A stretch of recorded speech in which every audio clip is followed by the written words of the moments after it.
From the Detroit Free Press, I'm Robin Chan with today's Voice Briefing. It's Wednesday, May 22nd, 2024.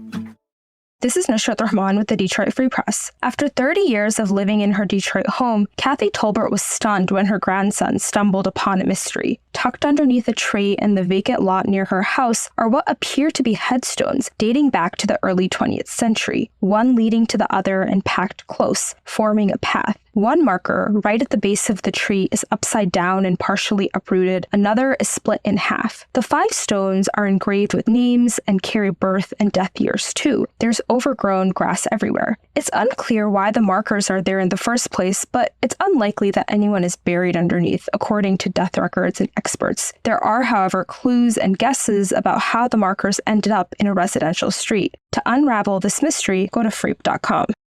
I'm Susan Tompor, and I'm a columnist at the Detroit Free Press. Millions of people, thankfully, already have their federal income tax refunds in hand. But thousands and thousands of others across the country are caught in a net where they're stuck, and now they're being asked by the IRS to verify their identity. Did they really file that tax return, or was it a fraudster who used their stolen identification information? On Saturday, more than 750 people stood in line for hours and hours in Detroit, hoping to meet with an IRS employee face-to-face to clear up these kinds of questions. Dozens of people in Detroit, some who brought their lawn chairs and fleece blankets, others who had their toddlers in tow, arrived at ungodly hours for in-person help at the Internal Revenue Service offices in the McNamara Federal Building in Detroit. About 250 people or more were turned away, according to the IRS, as the IRS was unable to serve everyone during the 9 a.m. to 4 p.m. no appointment needed event. About 500 people did get to talk to someone, yet some even have more work to do going forward. This year, the IRS said thousands of people, many who now have to verify their identities, ended up filing inflated refund claims. These claims triggered letters asking them to verify their identity with the IRS. The IRS sends out these types of letters when it appears as if a fraudulent return was filed. Many people, the IRS said, followed bad advice, and some may have claimed 3 key obscure tax credits that don't apply to most people. It's quite a mess. Many people I talked to in line in Detroit said they had filed the same return. They did not recall using any of these credits. One person standing in line in Detroit said, "I never, ever had this kind of problem."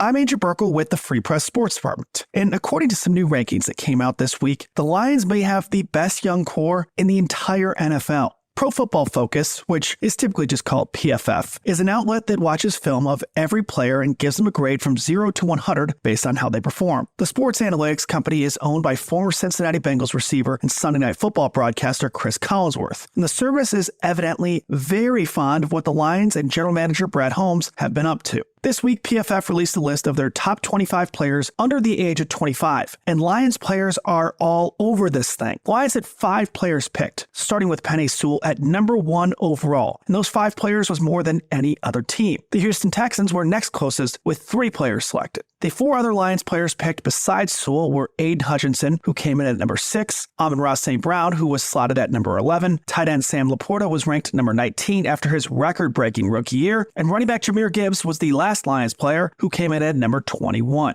The Lions, of course, also have some solid veteran talent as well, especially on the offensive line next to Sewell and obviously quarterback Jared Goff, who just got a massive contract extension. This list is by no means the be-all, end-all, but it definitely highlights just how successful the Lions have been in the draft the last few years. Not just landing young talent like you always want to in the draft, but landing some of the best of the bunch. Find more from the Detroit Free Press on freep.com. That's FREEP.com. Thanks for listening, and you'll hear more from us tomorrow.